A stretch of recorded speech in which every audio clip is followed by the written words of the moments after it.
Coordinate bond. That is type of covalent bond only. ठीक है, please sit. Good. So it says कि chemical bond two types का है major. एक है covalent bond और एक है ionic bond. ठीक है. अगर किसी एलिमेंट की लास्ट शेल में 1 2 3 4 5 6 7 8 ये नंबर ऑफ इलेक्ट्रॉन्स हैं.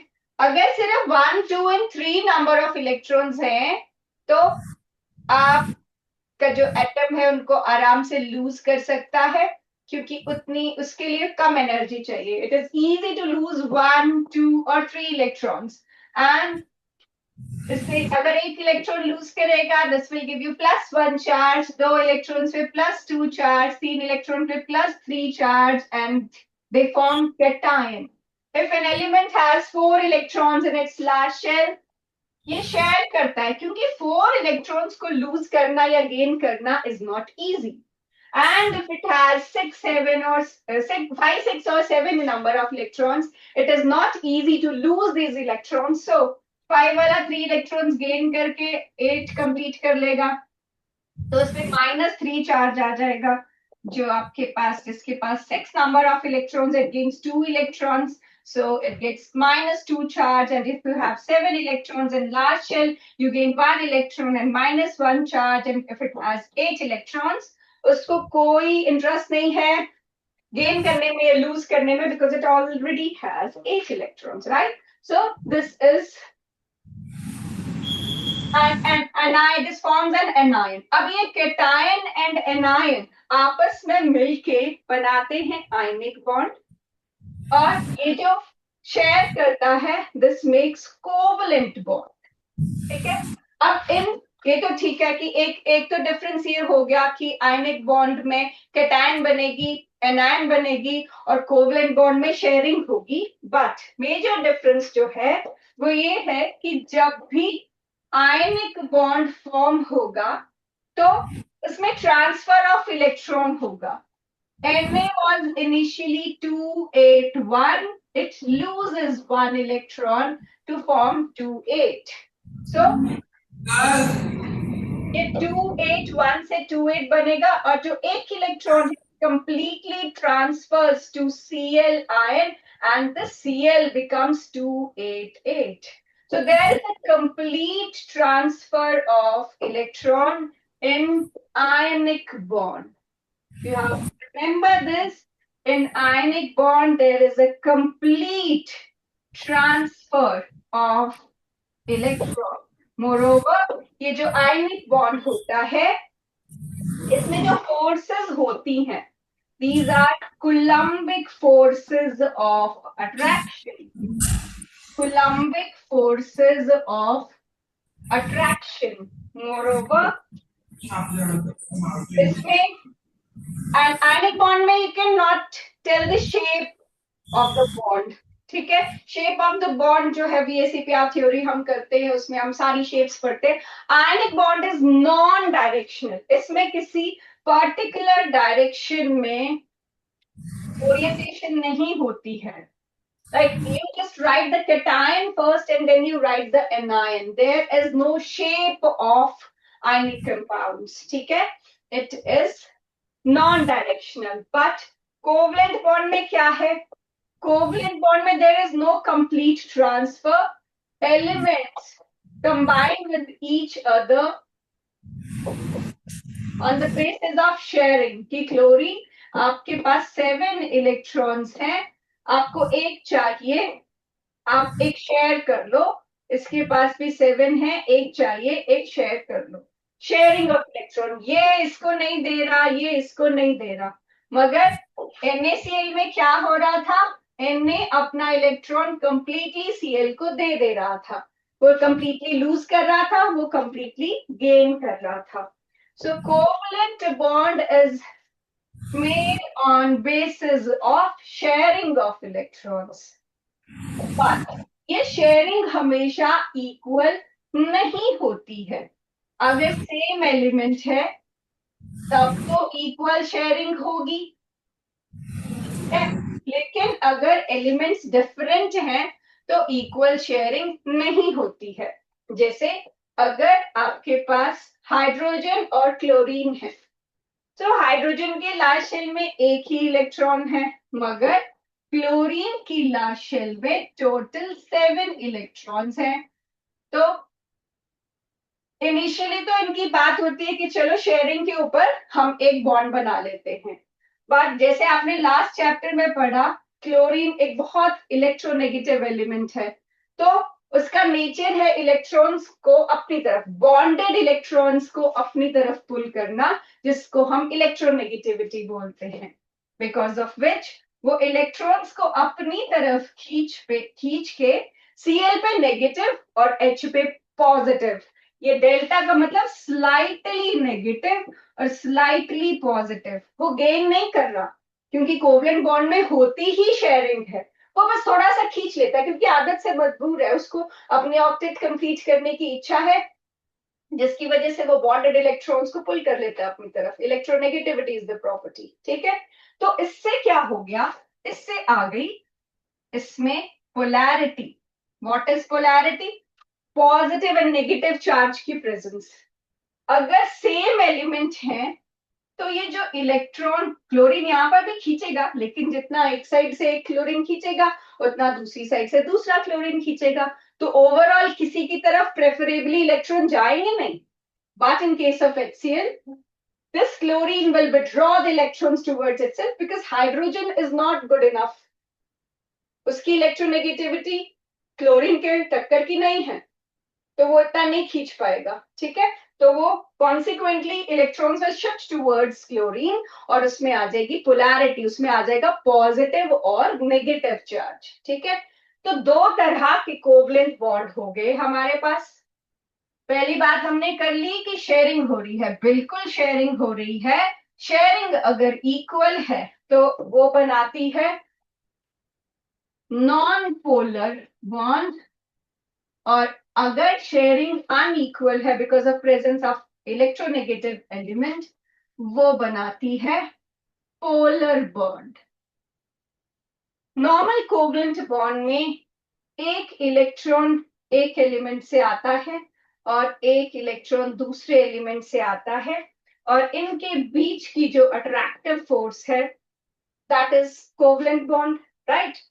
लेकिन अगर बॉन्ड के दोनों इलेक्ट्रॉन्स एक ही एलिमेंट से आ जाते हैं, that is called coordinate bond.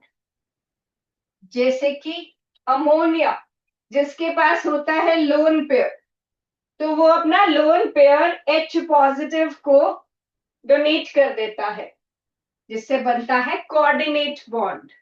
11th medical, roll number 9,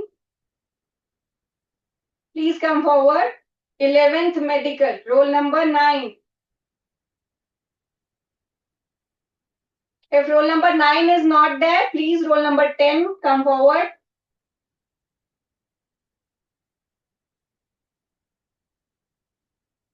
roll number 10 नहीं है तो 11 आ जाओ।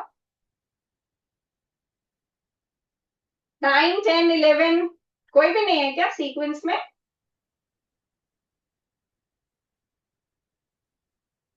Do you people know your roll number?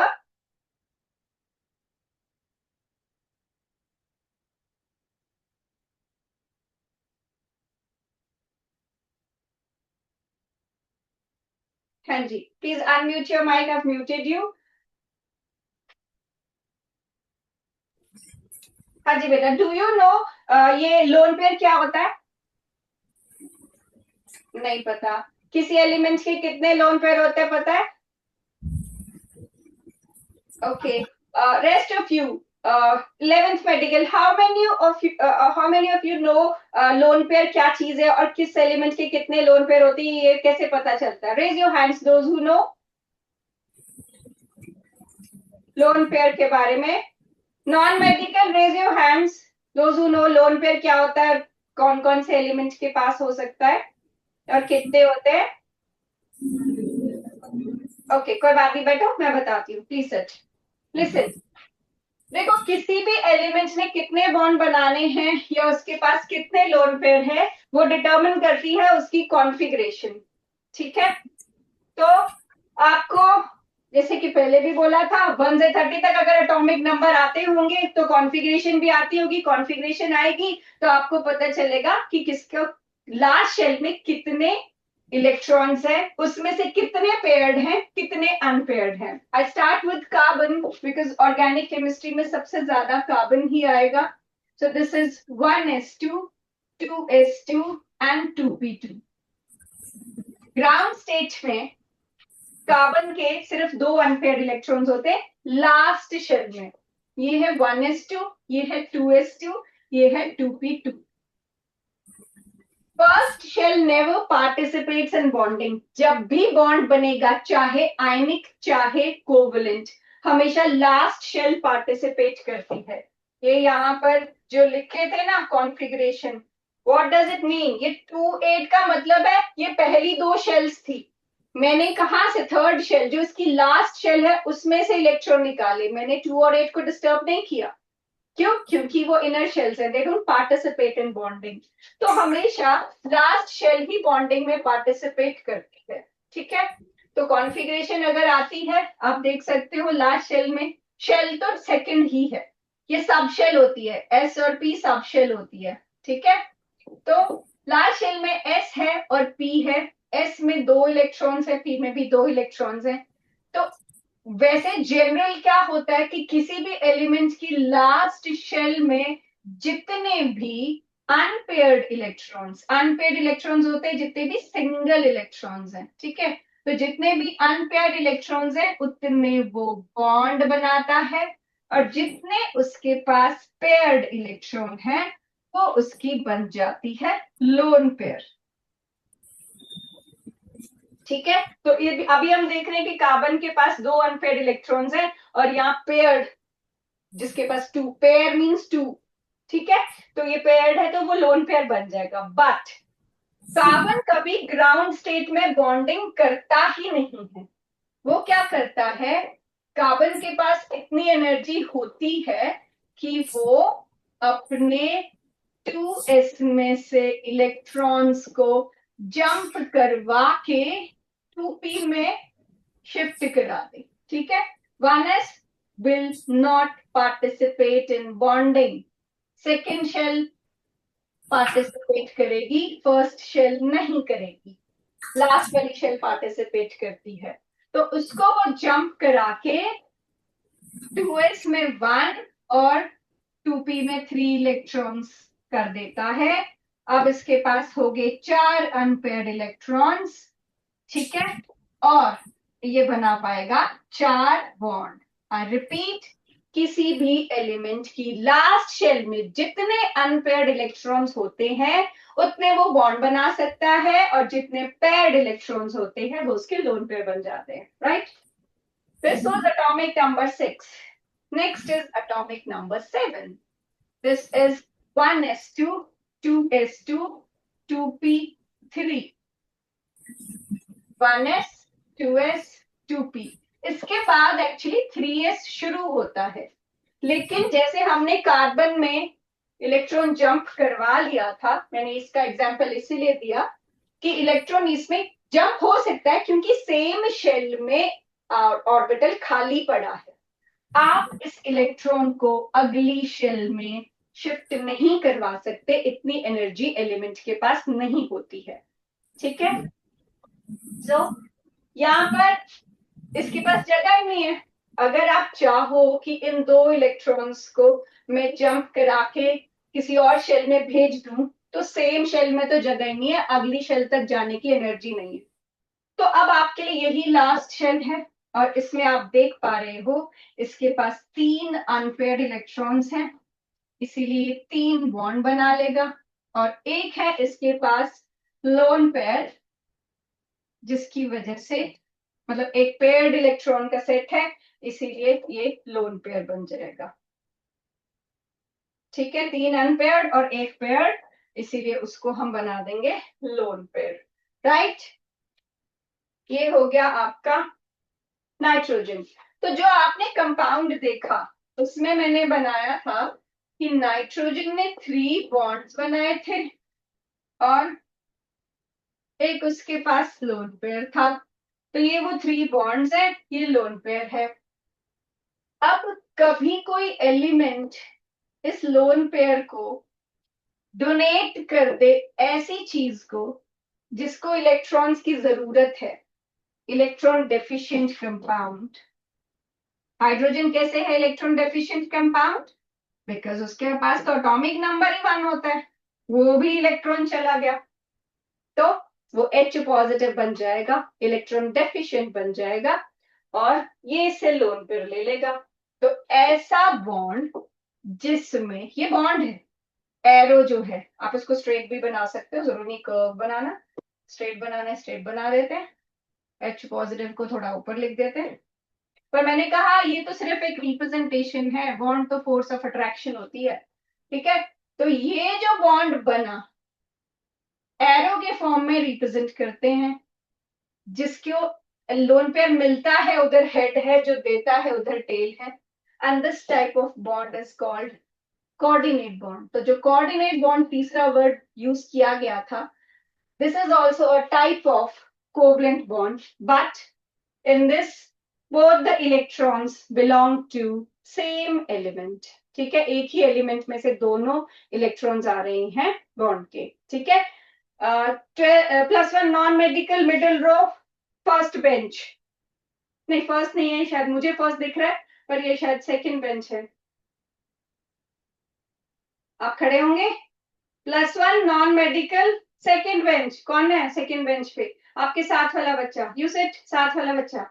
हाँ जी बेटा, please tell me what is coordinate bond और इसमें क्या हो रहा है। अनम्यूट योर माइक फटाफट से।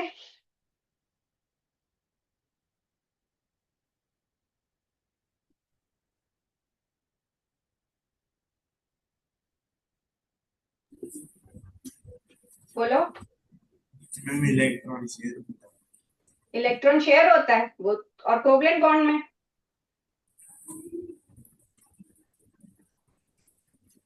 मैं इतनी देर से क्या समझाया?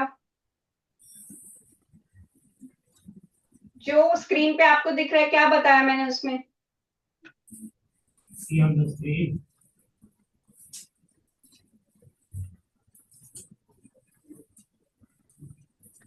Seat please. ओके, तो ये था कोऑर्डिनेट बॉन्ड। नेक्स्ट इज, देखो बॉन्ड पैरामीटर्स होते हैं, मतलब जैसे कोई बॉन्ड बहुत लंबा होता है, कोई बॉन्ड उससे छोटा होता है, कोई बॉन्ड उससे भी छोटा होता है, ये बॉन्ड लेंथ हो गई। सिंगल बॉन्ड बड़ा है, डबल बॉन्ड उससे छोटा है, ट्रिपल बॉन्ड उससे भी छोटा है, this is known as bond length. अब single bond easy to break है, ठीक है, तो इसकी बॉन्ड स्ट्रेंथ लोएस्ट है, बॉन्ड स्ट्रेंथ लोएस्ट है, जबकि आप देख रहे हो इसकी जो बॉन्ड लेंथ है वो हाईएस्ट है, ठीक है। तो अगर आप सिंगल बॉन्ड, डबल बॉन्ड और ट्रिपल बॉन्ड की बॉन्ड लेंथ के अकॉर्डिंग इसको अरेंज करो तो ये ऑर्डर आएगा। बॉन्ड स्ट्रेंथ के अकॉर्डिंग अरेंज करो तो बॉन्ड स्ट्रेंथ ट्रिपल की ज्यादा है, फिर डबल की, फिर सिंगल की।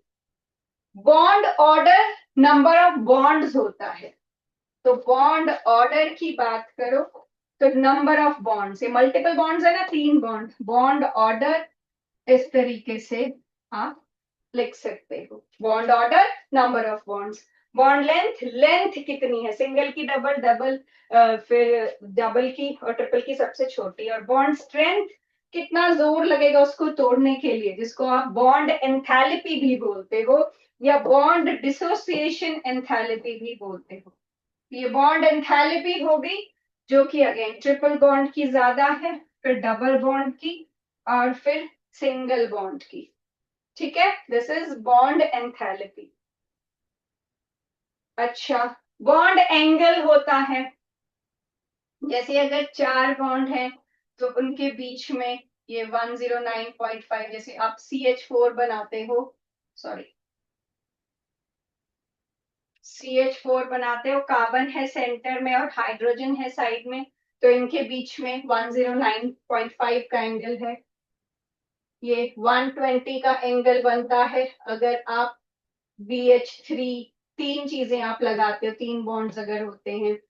अगर दो ही तरफ एलिमेंट्स अटैच्ड हैं तो ये 180 डिग्री का एंगल होता है। ये सारा हम BSc-PR में पढ़ेंगे, पर ये कि बॉन्ड्स के बीच का जो एंगल है that is called bond angle. ठीक है, ओके। नेक्स्ट है हमारे पास ऑक्टेट रूल। ऑक्टेट रूल और उसकी लिमिटेशंस। हाँ जी, 11th non medical, roll number 17।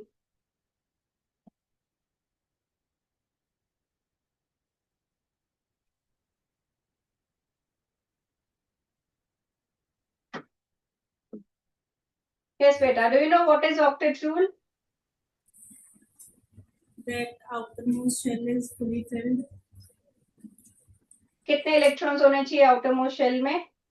8 electrons. 8 electrons. Give me exceptions of octet rule जिसमें 8 इलेक्ट्रॉन्स नहीं होते। Hydrogen. क्या है उसमें, कितने इलेक्ट्रॉन्स होते हैं? Hydrogen 1 and helium 2. तो उसके लिए कोई वर्ड यूज करते हैं? अच्छा, और बताओ, मैं बताऊंगी फिर। आप और बताओ, और कौन सी एक्सेप्शन है?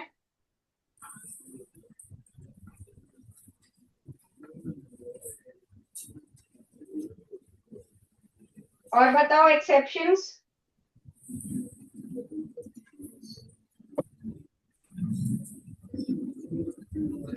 Roll number 18 +1 non-medical. Who's roll number 18? Nobody?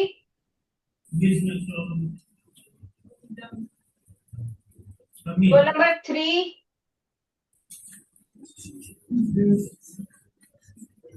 तुम बैठ जाओ बेटे। मैं सर ने खड़ा किया क्या तुमको? Roll number 4. Who's roll number 4? 4 is absent. अच्छा, roll number 5.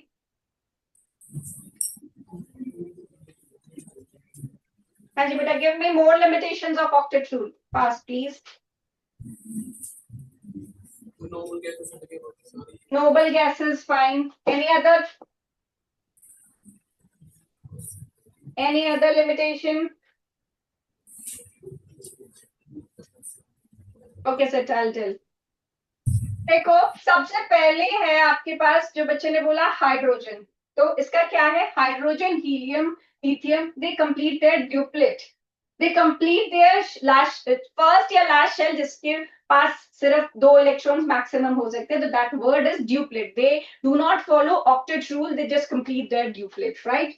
Next was noble gas, जो कि इजीएस्ट वाला वो रहेगा कि नोबल गैसेस के पास ऑलरेडी 8 होते हैं, तो उनको क्या, फिर नोबल गैस का क्या? वैसे इसने ये भी नहीं बताया, पर नोबल गैसेस में जो ज़ेनॉन है जिसकी लास्ट शेल भी फुली फिल्ड है, it still makes compounds which is against octet rule कि तुम तो फुली फिल हो, तुमको क्या जरूरत है कंपाउंड बनाने की। ठीक है, this is second exception.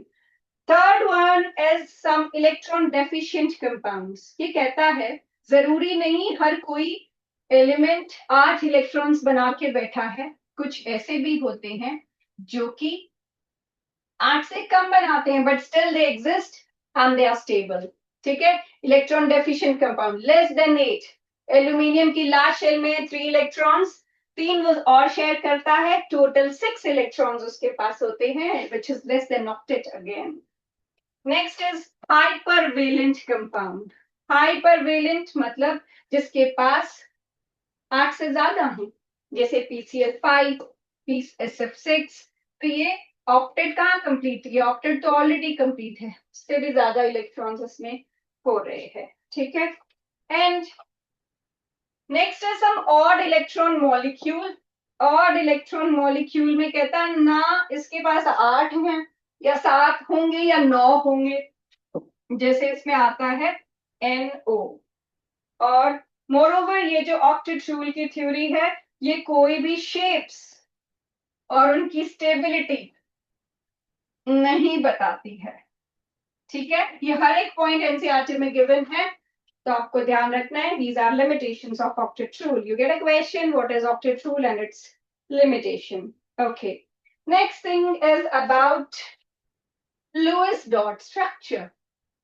Lewis dot structure, अगर आपको एलिमेंट्स का एटॉमिक नंबर आता है, कॉन्फ़िगरेशन आती है, तो हर एलिमेंट के बस जो भी लास्ट शेल में जितने इलेक्ट्रॉन्स हैं वो ही लुईस डॉट स्ट्रक्चर में बनाए जाते हैं।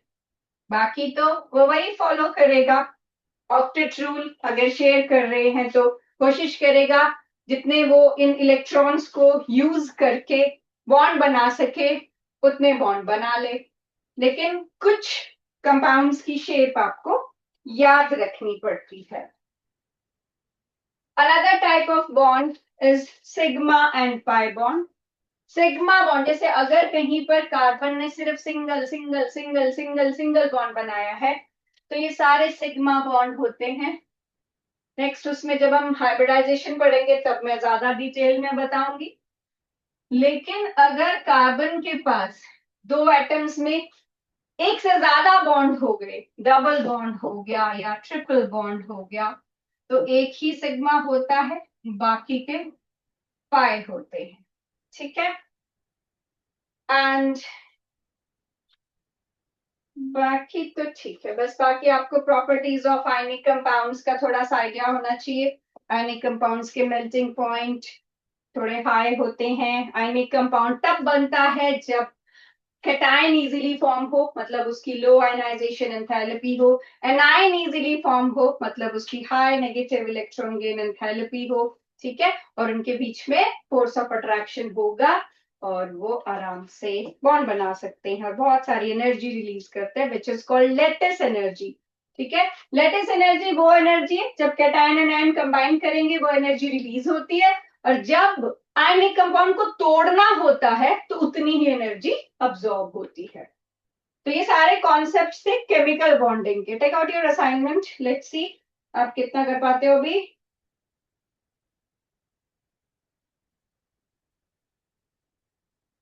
Everybody has got assignment? Okay.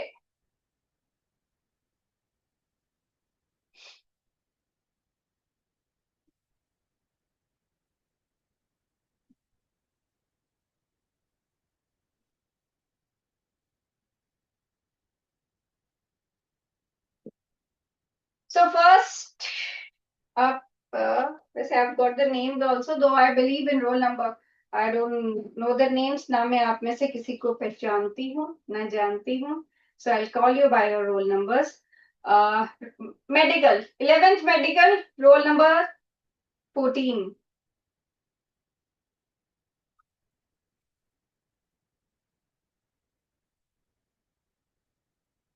फटाफट से आ जाओ so that we could save our time and we could finish the assignment. Don't take too long. If roll number 14 is not there, please roll number 15 आ जाओ. 15 is not there, roll number 16 आ जाओ.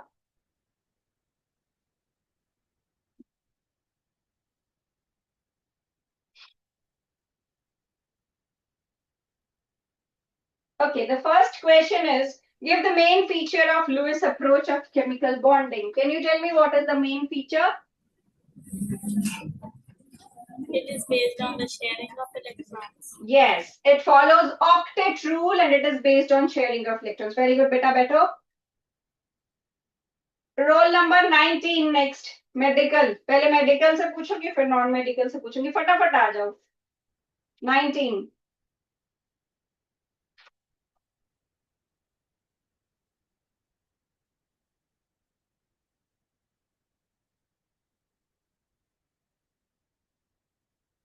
Okay, question is, what type of bond is formed when atoms have high difference of electronegativity? Unmute your mic, bacha. Ionic bond. Ionic bond. Ah, very good. Better.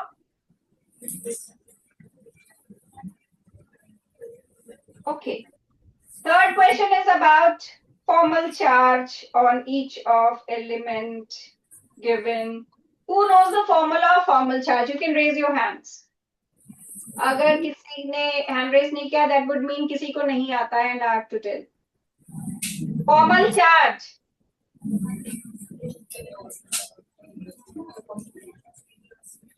किया है, class में किया है formal charge? Yes और no तो बोल सकते हो. Have you done formal charge? Yes, ma'am. तो फिर पढ़ा नहीं है? पढ़ा है तो बताओ फिर. जब क्लास में किया है तो फिर आपको आना चाहिए ना. देखो, formal charge is equal to number of valence electrons minus half into number of bond pair के इलेक्ट्रॉन्स माइनस लोन पेयर के इलेक्ट्रॉन्स. ठीक है, वैलेंस इलेक्ट्रॉन्स जितने भी उसने बॉन्ड बनाए हैं उन इलेक्ट्रॉन्स को, मतलब एक बॉन्ड बनाए तो दो इलेक्ट्रॉन्स. यहाँ हर उसमें देखो इलेक्ट्रॉन, ये मैंने सिंबल की फॉर्म में लिखा है ताकि आपको याद करना इजी हो. ये सब इलेक्ट्रॉन्स हैं तो आपको इलेक्ट्रॉन काउंट करने हैं. ठीक है, right. This is formal charge. जैसे कि अगर मेरे पास ओजोन का मॉलिक्यूल है 1 2 3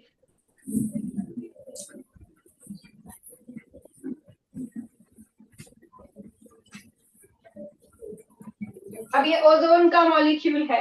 ये मेरा फर्स्ट एटम है, ये मेरा सेकंड एटम है, ये मेरा थर्ड एटम है. ठीक है, तो फर्स्ट मैं यहाँ पर ये साइड में लिख देती हूँ, आप थोड़ा सा फॉलो करना कैसे निकालते हैं. Formal charge is equal to valence electrons minus half into bond pair के इलेक्ट्रॉन्स माइनस लोन पेयर के electrons. I am calculating formal charge for first atom. So valence electron 6 है जो कि फिक्स रहेगा. ठीक है, सबके वैलेंस इलेक्ट्रॉन सेम, मतलब एक एलिमेंट के सेम रहेंगे हर स्ट्रक्चर में. Then minus half into first atom ने 2 बॉन्ड बनाए हैं तो 4 इलेक्ट्रॉन्स इसमें हुए. ठीक है, माइनस लोन पेयर, इसके पास 2 लोन पेयर्स हैं, दैट मींस 4 इलेक्ट्रॉन्स. तो ये 6 माइनस 2 माइनस 4 ये हो गया 0. ठीक है, तो फर्स्ट एटम पे 0 चार्ज हो गया. राइट, इसका फॉर्मल चार्ज आया 0. फिर सेकंड पे आओ. सेकंड पे क्या है, इस पे आप देख सकते हो वैलेंस इलेक्ट्रॉन्स तो 6 ही रहेगा. फिर इसने 3 बॉन्ड्स बनाए. 3 bonds would mean 6 electrons and इसके पास एक ही लोन पेयर है which would mean 2 electrons. तो ये हो जाएगा 6 minus 3 minus 2 which is equal to +1 charge. ये मैं चार्ज आपको समझाऊंगी भी, फॉर्मूला से हमने कैलकुलेट किया है, जरूरत भी नहीं होती है. अगर आपने समझा हो कि वो स्ट्रक्चर बना कैसे है तो इस पे +1 चार्ज आ गया. Come to third atom. Third atom में formal charge is equal to valence है 6, एक ही बॉन्ड है तो हाफ इनटू 2 और 1 2 3 6 इलेक्ट्रॉन्स हो गए लोन पेयर के. तो ये आ जाएगा 6 माइनस 7 इज इक्वल टू -1. ठीक है, ये हो गया फॉर्मूला. साथ में ऐसे लिख लेना और बस स्ट्रक्चर में से देख के उसमें वैल्यूज डाल देना. अब मैं आपको बोलूं कि समझ भी सकते हो आप इसको.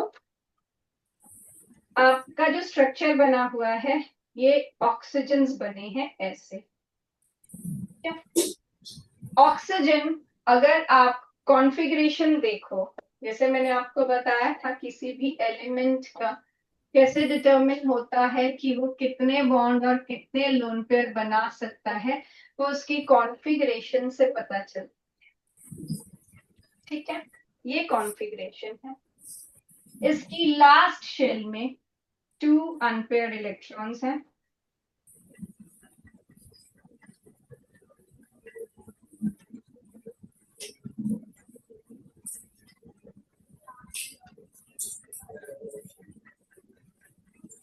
Give me a second.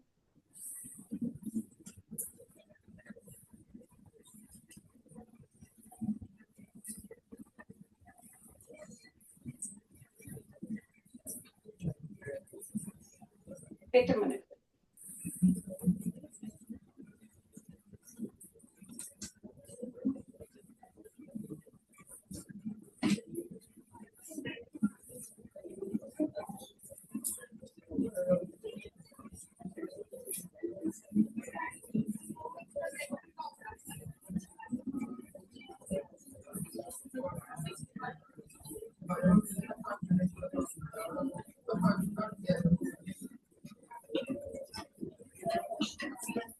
इसमें लास्ट शेल में आपके पास 2 अनपेयर्ड इलेक्ट्रॉन्स हैं, तो 2 बॉन्ड बनने चाहिए और इसमें 2 लोन पेयर्स हैं, ठीक है। तो 2 लोन पेयर्स हैं, मतलब 2 इसके पास एक्स्ट्रा लोन पेयर्स पड़े हुए हैं। तो मैंने आपको बताया कोई भी एलिमेंट होगा तो उसकी लास्ट शेल डिटरमिन करेगी कि कितने बॉन्ड बनेंगे कितने नहीं बनेंगे। जैसे आप वाटर अगर आप सोचते हो, वाटर का स्ट्रक्चर आता है सबको बनाने, आता है? यस और नो? यस, बनाओ, सब वाटर बनाओ और मुझे बताओ कि उसमें कितने बॉन्ड्स बन रहे हैं और कितने लोन पेयर हैं।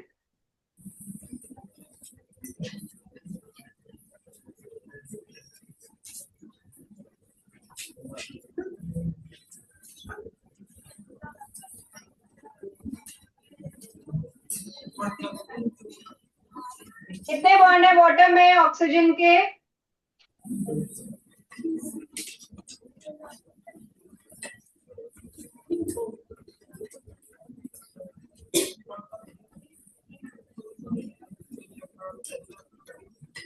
Eleventh non medical, roll number 12। उस roll number 12, 11th non medical.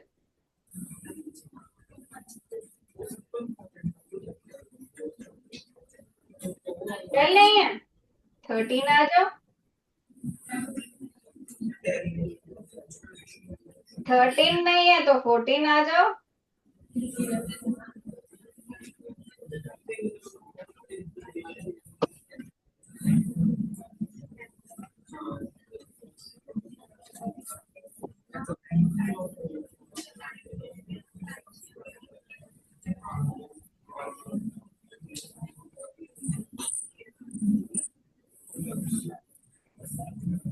जी बेटा, वाटर का स्ट्रक्चर बनाया, कितने बॉन्ड है हाइड्रो ऑक्सीजन के और कितने लोन पेयर हैं?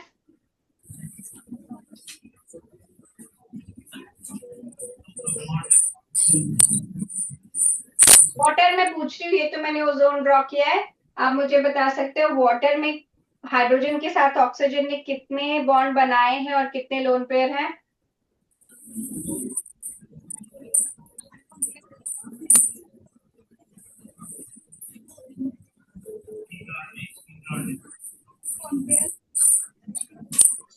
Two lone pair, 2 bonds. बैठो, देखो इधर ऐसा होता है वाटर का स्ट्रक्चर।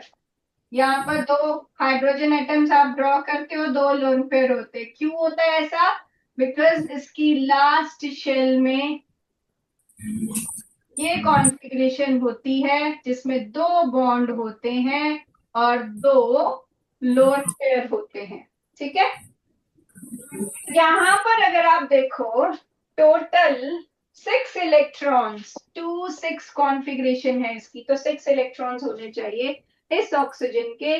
तो 1 2 3 4 5 एंड 6 ये इसने बनाए हैं, ठीक है। इस वाले के देखो, ये 1 है, ये 2 है, ये 3 है, ये 4 है। अब यहाँ तो आपको देखने में लगेगा कि एक ही इलेक्ट्रॉन है, but actually this is a coordinate bond जिसमें ये लोन पेयर डोनेट कर रहा है इसको। अब जो अपना भी इलेक्ट्रॉन शेयरिंग में दे दे, वैसे तो एक एक की बात होती है कोवलेंट में, लेकिन क्योंकि ये अपने ही दोनों दे रहा है, इस पे आता है स्लाइटली पॉजिटिव, और ये किसी और के ले रहा है, अपने इसके संभाल के रखे हुए इसने 1 2 3 4 5 6 अपने संभाल के रखे हैं, तो एक्स्ट्रा इलेक्ट्रॉन आ रहा है तो उस पे आ जाता है स्लाइटली नेगेटिव। तो ये जो +1 चार्ज आया, -1 चार्ज आया, वो इस वजह से आया। आपको कोऑर्डिनेट बॉन्ड दिखाया नहीं जाता, आपको समझना होता है इलेक्ट्रॉन इलेक्ट्रॉन डॉट बना के देखना है कि किसके पास कितने हो सकते हैं लास्ट शेल में, और अगर उतने नहीं है तो कहाँ गए वो। जैसे यहाँ ऑक्सीजन का कोई लोन पेयर नहीं दिख रहा था, जो उसके पास टोटल 6 होने चाहिए थे इलेक्ट्रॉन्स, लेकिन वो कोऑर्डिनेट बॉन्ड था। ठीक है, तो ये होगा फॉर्मल चार्ज। बाकी आप बनाएंगे। Come to next question. It says covalent bonds are directional while ionic bonds are non directional. मैंने आपको ये बताया था, कोवेलेंट बॉन्ड की आप शेप बनाते हो बकायदा, 2 bonds, 3 bonds, 4 bonds, 5 bonds, 6 bonds, इन सब की शेप्स हम पढ़ेंगे VSEPR थ्योरी में। बट जो भी आयनिक बॉन्ड होगा पहले कैटायन फिर एनायन बनाई जाती है, उसका कोई शेप नहीं होता है। देन इज आपके पास है arrange the following bonds in order of increasing ionic character giving reason। आपके पास है NH, आपके पास है FH, आपके पास है CH, आपके पास है OH। ठीक है, पिछले चैप्टर में आपने इलेक्ट्रोनेगेटिविटी ऑर्डर पढ़ा था, fluorine, oxygen, nitrogen and then carbon. ये इलेक्ट्रोनेगेटिविटी ऑर्डर है।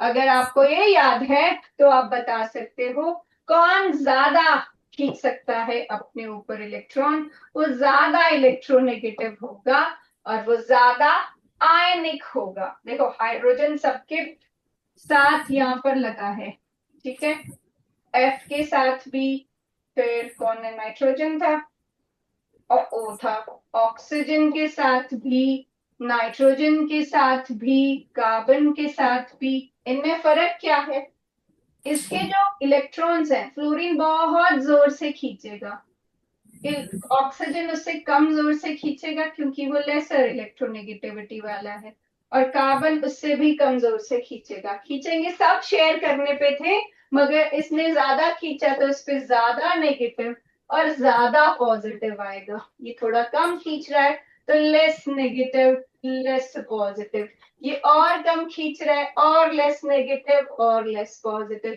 और कम खींच रहा है और लेस नेगेटिव और लेस पॉजिटिव। तो आप देख रहे हो सेम ही एलिमेंट पे कितना चार्ज वेरी करता है। +1 चार्ज मैग्नीट्यूड वेरी कर रहा है क्योंकि वो जो साथ वाला इलेक्ट्रॉन है वो अलग अलग टेंडेंसी से उसकी इलेक्ट्रॉन्स को पुल कर रहा है। इससे आती है पोलैरिटी और आयनिक नेचर। तो सबसे ज्यादा आयनिक कैरेक्टर इसका है, फिर इसका है, फिर इसका है, फिर इसका है। ठीक है, हाँ जी। 11th non medical, roll number 11, roll number 11।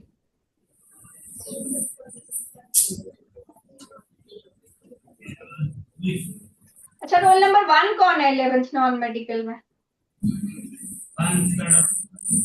अब बेटा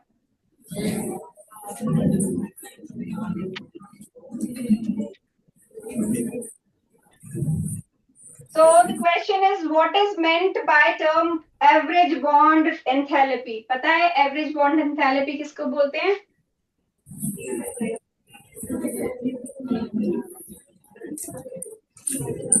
Yes or no? Okay, तो फिर ध्यान से सुनना आप, ठीक है।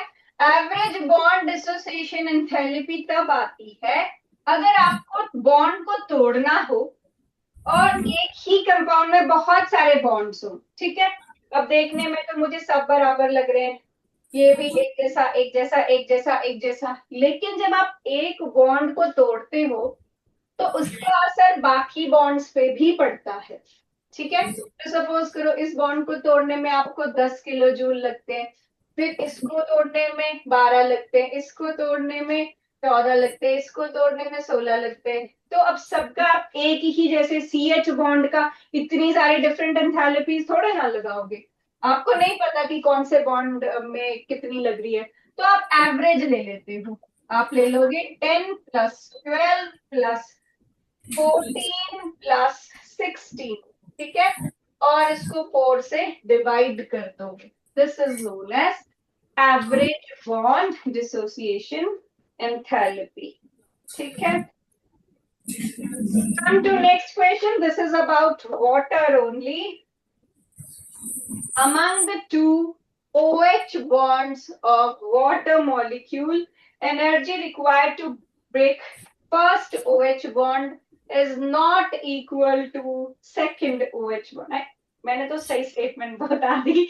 इसमें ये कह रहा है कि ये इक्वल होती है, तो अभी मैंने बताया तो देखने में सेम बॉन्ड लगते हैं, ऐसा नहीं है कि उनकी एंथैल्पी भी सेम लगती है, तो this will be different. So assertion is incorrect. वो बोलता है सेम लगती है but it is not the same. ठीक है, तो assertion wrong है. And reason is this is because electronic environment around oxygen is the same even after breakage of OH bond. नहीं, environment भी same नहीं होगा. एक अगर OH आपने तोड़ दिया तो इसके पास number of electrons different हो जाएंगे, तो उसका electronic environment different हो जाता है, जिसकी वजह से bond dissociation enthalpy भी different हो जाती है. Next is what type of bond exists in multiple bonds. वो मैंने आपको बताया, ये सिग्मा बॉन्ड है, इसमें सिर्फ सिंगल बॉन्ड में सिग्मा बॉन्ड होंगे. डबल बॉन्ड में ये सिग्मा है और दो है तो मैक्सिमम एक ही सिग्मा हो सकता है, तो दो है तो एक सिग्मा हो गया. और ट्रिपल बॉन्ड में एक सिग्मा और दो पाई है. ठीक है, okay. Next is medical roll number 3. Roll number 3 medical, 11th medical.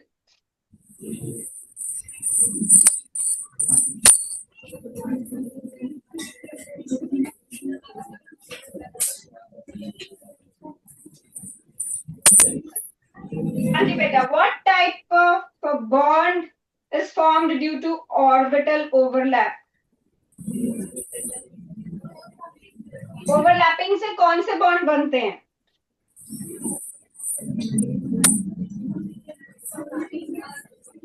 Okay, मैं ऑप्शन देती हूँ, आप चूज करना. ठीक है, कोवलेंट बॉन्ड या आयनिक बॉन्ड ओवरलैपिंग से कौन से बनते हैं?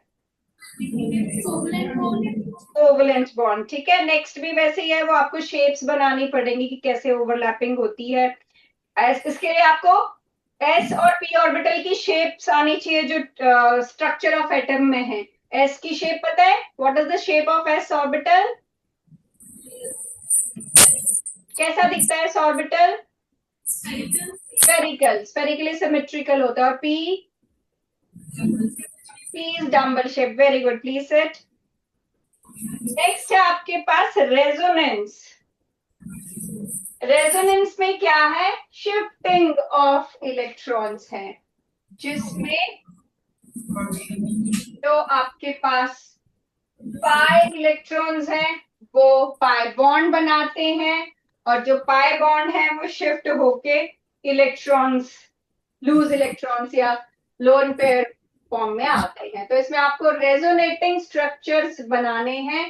तो जहां पर भी डबल बॉन्ड की पोजीशन है उसको आप चेंज करते हो. वैसे ये बहुत डीप कॉन्सेप्ट है, अगर आपको ये डीप करना होगा पूरे अच्छे से तो आप मुझे बता देंगे, मैं इस कॉन्सेप्ट को डिटेल में करवा दूंगी.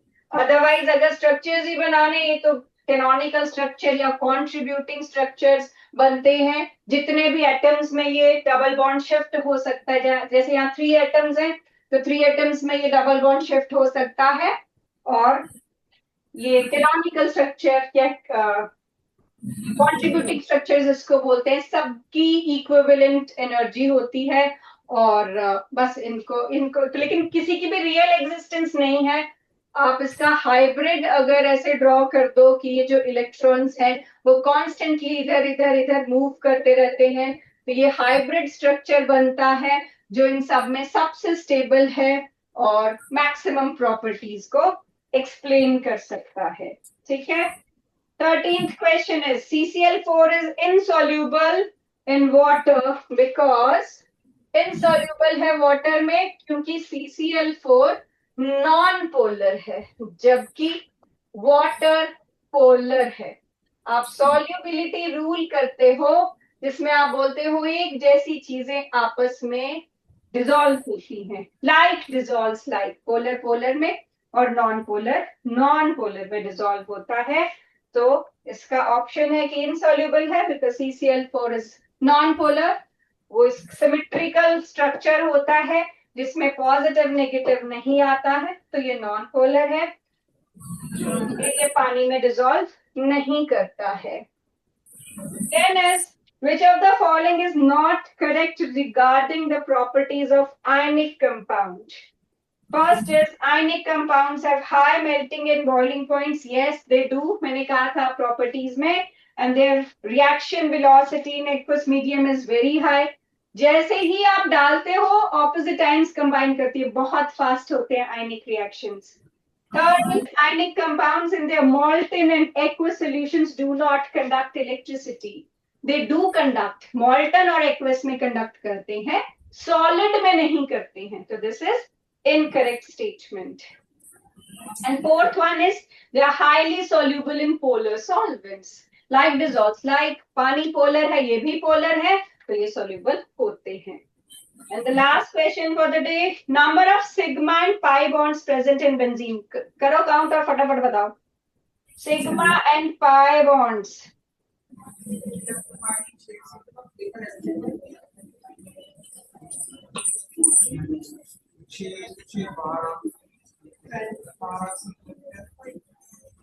हाँ जी, कितने सिग्मा? 12. कितने पाई? Okay, so this assignment is done. This topic जो introductory वो था, ये done है. अगर आपको रेजोनेंस करनी होगी तो प्लीज लेट मी नो, हम उसको डिटेल में अगर किसी को प्रॉब्लम है तो कर सकते हैं. Otherwise in next class we will start with PhD theory, right? Okay, बच्चे, thank you so much. See you next class.